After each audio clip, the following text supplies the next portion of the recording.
Diriwayatkan oleh Imam Ahmad bin Hanbal dalam musnadnya bahwa ada seorang laki-laki yang bernama Nuaiman. Ini Nuaiman di kehidupan Rasul sallallahu alaihi wasallam ada orang yang seperti itu gitu. Orang yang sering minum minuman keras. Rasul sallallahu alaihi wasallam marah, murka. Rasulullah kalau yang berhubungan dengan Rasulullah tidak marah.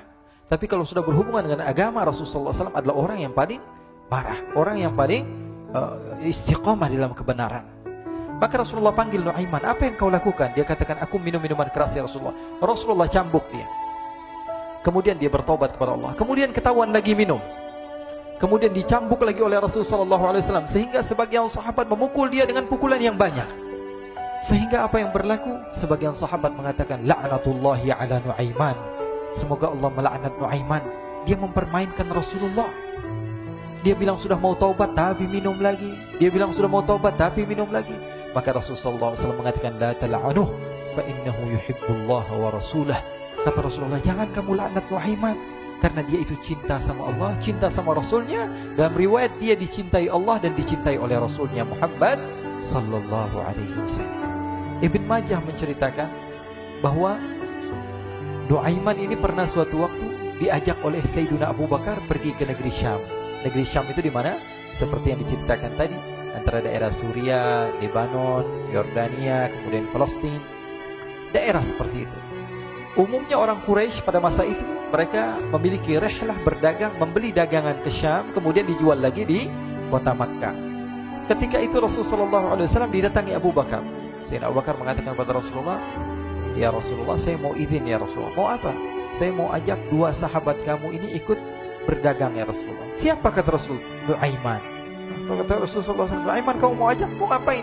Biar seru-seruan aja ya Rasulullah. Kata Rasulullah, ya sudah, saya izinkan kamu bawa Nuaiman. Ketika itu Sayyidina Abu Bakar membawa Nuaiman sama satu sahabat namanya Suwaibid ibn Harmalah. Siapa namanya? Suwaibid ibn Harmalah. Ini sahabat Rasulullah SAW yang memiliki sifat yang berbeda-beda. Kalau Nuaiman ini aneh. Pernah Rasulullah SAW dibawain makanan banyak, dikasih Rasulullah, dikasih sahabat semua. Semuanya sudah makan, tiba-tiba si Nuaiman ini, sahabat Nabi Nuaiman mengatakan kepada Rasulullah, ya Rasulullah, ini yang penjualnya, tolong kau yang bayar ya Rasulullah. Makanan udah habis. Makanan udah habis, Rasulullah SAW bingung, saya yang bayar. Akhirnya Rasulullah katakan kepada sahabat, ayo keluarkan uang, kita patungan, kita bayar. Rasulullah aja dimainin, apalagi kita orang. Sallu ala Nabi Muhammad. Nuaiman diajak Sayyidina Abu Bakar. Kata Rasulullah SAW, benar kamu mau ajak Nuaiman? Iya ya Rasulullah. Diajaklah akhirnya. Diceritakan dalam riwayat Ibn Majah, diceritakan juga di dalam Siyar A'lam Nubala, diceritakan juga di dalam Musnadnya Imam Ahmad bin Hanbal, dalam riwayat Imam Ahmad bin Hanbal. Maka diceritakan Nuaiman diajak oleh Sayyidina Abu Bakar. Sesampainya di negeri Syam, semua dibagi tugas. Fulan bin Fulan kerjaannya ini, Fulan bin Fulan kerjaannya ini, semua memiliki kerjaan. Nuaiman tanya, wahai Abu Bakar, kerjaannya saya apa wahai Abu Bakar? Kata Sayyidina Abu Bakar, kamu mau ngapain terserah kamu wahai Nuaiman. Yang penting kamu ikut saya kan. Kemudian satu di antara mereka namanya Suwaibid ibn Harmalah ditanya oleh Sayyidina Abu Bakar, wahai Suwaibid, kamu mau kerjaan apa? Kata Suwaibid, terserah kamu wahai Abu Bakar. Kata Sayyidina Abu Bakar, kamu menjaga makanan, karena saya tahu kamu ini adalah orang yang senantiasa menjaga amanah. Suwaibid ini kalau disuruh maju dia maju, disuruh mundur dia mundur, disuruh ke kanan dia ke kanan, disuruh ke kiri dia ke kiri. Orang yang ikut aja. Kalau Nuaiman beda, disuruh maju dia ke belakang, kasih sen kanan ke kiri belok. Nuaiman itu orang yang berbeda. Maka Suwaibid mendapatkan tugas, semua mendapatkan tugas kecuali Nuaiman. Sehingga ikhwani, apa yang berlaku, apa yang terjadi? Sayyidina Abu Bakar pergi sibuk dengan kesibukannya, sehingga datanglah waktu siang. Nuaiman sudah lapar. Nuaiman cari makanan. Dia nggak punya uang, diajak Sayyidina Abu Bakar tapi tidak diberikan uang.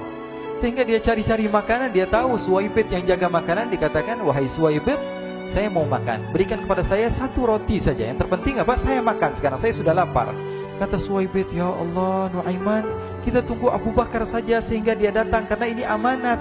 Amanat dari Abu Bakar, saya tidak boleh berikan kepada siapapun kecuali atas izin Abu Bakar. Kata Nuaiman, kasih saya makanan, kalau tidak saya bikin masalah sama kamu. Merah wajahnya Suwaibid, karena dia tahu, jangankan saya, Rasulullah aja dimainin. Bingung, apa yang harus saya lakukan? Akhirnya Nuaiman bilang, gampangannya aja, kata Nuaiman, kamu kasih saya makanan, atau kalau tidak saya bikin masalah sama kamu. Bingung Suhaib pikir panjang. Setelah itu dia katakan, ya sudah Nuaiman, saya tetap mau jaga amanah Abu Bakar, karena saya takut ini adalah perintahnya Allah, perintahnya Rasulullah SAW, dan perintah daripada Abu Bakar sahabatnya Nabi. Kata Nuaiman, kalau memang begitu kamu maunya, ya sudah, berarti kamu ngajakin berantem sama saya. Nuaiman pergi ke pasar. Dia cari-cari tempat penjualan hamba sahaya. Dia lihat-lihat beberapa hamba sahaya. Ini berapa harganya? Ini katanya 10 qalanes. Ini berapa? Ini harganya, hitungan orang zaman dahulu. Kita sih hitung seperti dirham, berapa ratus dirham gitu. 200 dirham. Yang ini berapa? 300 dirham. Yang ini berapa harga hamba sahaya? 300 dirham. Harganya antara 300, 200 sampai 100. Kemudian Nuaiman mengatakan kepada penjual hamba sahaya tersebut, saya punya juga hamba sahaya, tapi saya jual cuma 20 dirham saja, murah. Apa benar ada hamba saya harganya segitu? Iya, karena dia punya aib, ada kekurangan. Apa? Nanti kalau kalian tangkap, dia bakalan teriak, saya ini bukan hamba sahaya tapi orang merdeka. Akhirnya semua orang berkumpul mau beli. Ini Nuaiman sama Nuaiman diajak ke Suhaib bin Harmalah tadi. Kata Nuaiman, itu ada orang yang berdiri sedang menjaga makanan, itu hamba sahaya saya, tangkap saja. Oh baik.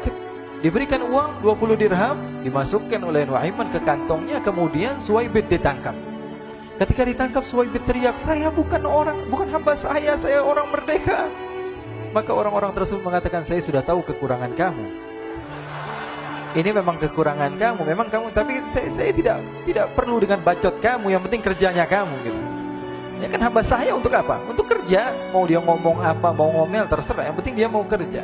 Akhirnya ditangkaplah Suhaib dan dijual di pasar. Nuaiman punya uang banyak ini. Dia beli makanan, dia beli minuman, dia beli hadiah buat Rasulullah. Dia beli macam-macam di negeri Syam ini. Waktu itu adalah superpower, adidaya Romawi. Pada masa itu semua barang mahal, tapi Nuaiman banyak uangnya. Dia belanja ini, belanja itu, sehingga Sayyidina Abu Bakar pun pulang. Ketika Sayyidina Abu Bakar pulang, Sayyidina Abu Bakar cari, mana ini Suhaib? Kita semua sudah lapar. Kata Nuaiman dengan mudahnya dia mengatakan, sudah saya jual wahai Abu Bakar. Maka Sayyidina Abu Bakar bertanya, apa yang kau lakukan wahai Nuaiman? Diceritakan oleh Nuaiman dengan jujur. Nuaiman ini orangnya apa adanya, tapi nyusahin. Saya jual. Akhirnya dibawa oleh Nuaiman, Sayyidina Abu Bakar pergi ke mana? Ke pasar. Lalu dibeli lagi oleh Sayyidina Abu Bakar As-Siddiq Suhaib, yang tadinya orang merdeka menjadi hamba sahaya sebentar, kemudian dibeli lagi oleh Sayyidina Abu Bakar. Pulang ke Madinah, kisah ini diceritakan di hadapan Rasulullah SAW. Maka perawi mengatakan, fadhahikan nabiyyu hatta badat nawajiduhu. Ketika diceritakan kisah Nuaiman tersebut dengan Suhaib, Rasulullah tertawa sejadi-jadinya, sehingga gigi geraham Rasulullah SAW nampak di wajah mata para sahabat. Sehingga perawi lain mengatakan, 1 tahun berlalu Rasulullah, setiap ada tamu yang datang pada Rasulullah akan ceritakan kisah Nuaiman menjual Suhaib tersebut. Jadi ada ikhwani, jangan kalian kira Rasulullah SAW itu hidup di satu masa sahabat-sahabatnya itu seperti ustadz-ustadz yang khusyuk, yang kayak Habib bin Anis ini banyak. Bahkan ikhwani, mungkin di akhir karena masanya sudah habis, pernah suatu waktu Rasulullah SAW didatangi asyraf, delegasi dari beberapa negara yang ingin mengenal apa itu agama Islam. Sehingga mereka datang ke rumah Rasulullah SAW membawa unta, kendaraan yang ketika itu kendaraan yang paling mahal mereka miliki. Itu untanya yang paling mewah. Diikat di depan rumah Rasulullah SAW. Tamunya pun masuk, duduk bersama Rasulullah SAW. Di depan rumah Rasulullah SAW ada beberapa sahabat. Ada Sayyiduna Hamzah. Kalian tahu Sayyidina Hamzah adalah orang yang pemberani. Ada Sayyiduna Umar. Kalian tahu Sayyidina Umar adalah orang yang pemberani. Ada Sayyiduna Ali bin Abi Thalib. Ada Sayyiduna Sa'ad bin Abi Waqqas. 4 sahabat ini lagi nongkrong gitu depan rumahnya Rasulullah SAW, berjaga sebelum Allah Subhanahu wa taala turunkan ayat wallahu ya'simuka minan nas. Ketika mereka sedang asyik duduk, tiba-tiba Nuaiman datang. Ini Nuaiman kalau datang pasti bikin sesuatu yang aneh. Bahkan dikatakan tidaklah Rasulullah SAW dalam keadaan bersedih, kecuali Nuaiman datang Rasulullah akan tersenyum. Jadi sebagian sahabat itu senang kalau sudah Nuaiman datang, pasti Rasulullah bahagia. Tapi ketika itu Nuaiman datang, ingin duduk bareng-bareng Sayyidina Hamzah. Sayyidina Hamzah katakan kepada Nuaiman, bercanda begitu. Nuaiman, kamu lihat unta orang datang dari luar Arab ini. Lihat, kata Nuaiman, ini besar banget ini, badannya besar gitu. Dagingnya pasti banyak. Iya, ini kalau kita sate enak nih ntar malam. Kata Nuaiman. Kata Sayyidina Hamzah, apakah kamu berani? Kata Nuaiman, saya berani aja asal kalian gak bilang sama Rasulullah. Kata Sayyidina Hamzah, benar wahai Nuaiman, benar kan? Akhirnya Sayyidina Hamzah lupa masalah itu, cuma bercanda-bercanda saja. Sayyidina Hamzah lagi asik sama Sayyidina Umar, Sayyidina Ali. Tiba-tiba apa? Ternyata ketika dia melihat unta tersebut sudah pisah antara kepala sama badannya. Nuaiman mengatakan, wahai Hamzah, ini unta saya sudah potong, saya mau pergi sebentar. Kalau Rasulullah cari saya, tolong jangan beritahu di mana saya. Nanti kalau keadaan sudah aman, mari kita nyate bareng-bareng. Ini ada yang seperti itu di zaman Rasulullah SAW. Maka dia pun berlari dan berlari mencari satu tempat supaya Rasulullah SAW dia selamat daripada Rasulullah SAW. Sehingga Sayyidina Hamzah bingung, ini kalau Rasulullah keluar gimana? Ada Hamzah Asadullah, ada Ali bin Abi Thalib, ada Umar, gak bisa jaga kendaraannya, tamunya Rasulullah SAW. Akhirnya benar apa yang terjadi, ikhwani. Rasulullah SAW tamunya mau pulang. Ketika dia buka pintu tamu, melihat apa? Untanya sudah begitu. Mereka teriak, wa naqatah, unta kami wahai Muhammad.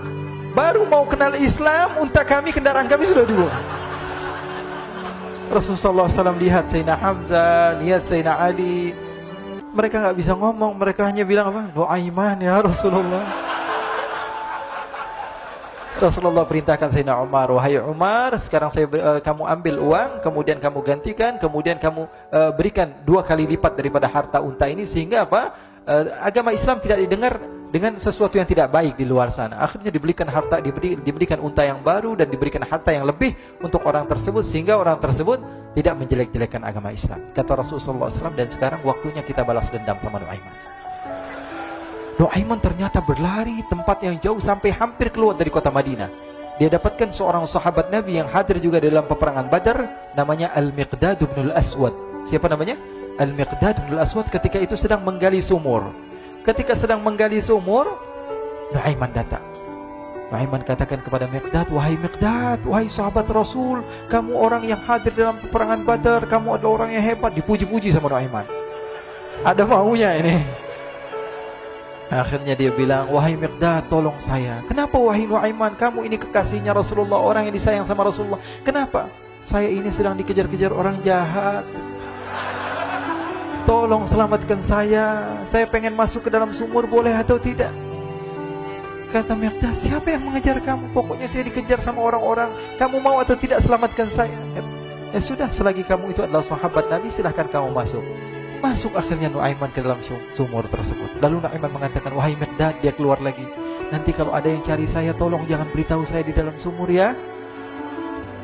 Kata Miqdad, baiklah. Kata Nuaiman, siapapun yang bertanya tentang saya, kamu tidak akan kasih tahu. Iya, kata. Walaupun Rasulullah yang tanya saya. Katanya, enggak mungkin Rasulullah datang ke tempat sejauh ini. Iya, walaupun Rasulullah. Akhirnya masuk Nuaiman. Setelah beberapa menit, Rasulullah dan rombongan benar datang. Miqdad bingung ini. Ini kenapa Rasulullah datang ke RW kami ini? Ada apa ini Rasulullah sampai sejauh ini? Ditanya, ya Rasulullah, ada apa ya Rasulullah? Kata Rasulullah, saya cari Nuaiman. Di mana Nuaiman? Innalillah, kata Miqdad. Nggak dijawab ini Rasulullah. Kalau dijawab saya ingkar janji. Akhirnya apa dia katakan? Wahai Rasulullah, mata saya tidak memandang kepada Nuaiman, tapi tangannya nunjuk ke dalam sumur. Sahabat. Apa dia bilang? Mata saya tidak melihat kepada Nuaiman, tapi tangannya nunjuk ke sumur. Akhirnya dibuka sama Rasulullah, Nuaiman muncul. Kata Rasulullah, Nuaiman, kamu bikin malu saya, wahai Nuaiman. Ya Rasulullah, yang bersalah bukan saya, tapi orang yang mencari saya bersama kamu, ya Rasulullah. Akhirnya Rasulullah nengok, siapa? Ternyata Nuaiman sudah lari kabur. Sallu ala Nabi Muhammad. Kisah-kisah seperti ini sebenarnya banyak sekali, ya. Ini menunjukkan kepada kita bahwa kehidupan Rasulullah itu begitu indah. Rasulullah SAW, kalau kamu mau menjadi orang yang baik, contoh Rasulullah. Mau menjadi bapak yang baik, contoh Rasulullah. Mau menjadi pemimpin peperangan yang baik, Rasulullah. Mau menjadi murid yang terbaik, contoh Rasulullah. Bagaimana akhlak Rasulullah. Mau menjadi suami yang baik, contoh Rasulullah. Dalam segala hal, apapun itu Rasulullah SAW adalah makhluk yang paling terbaik.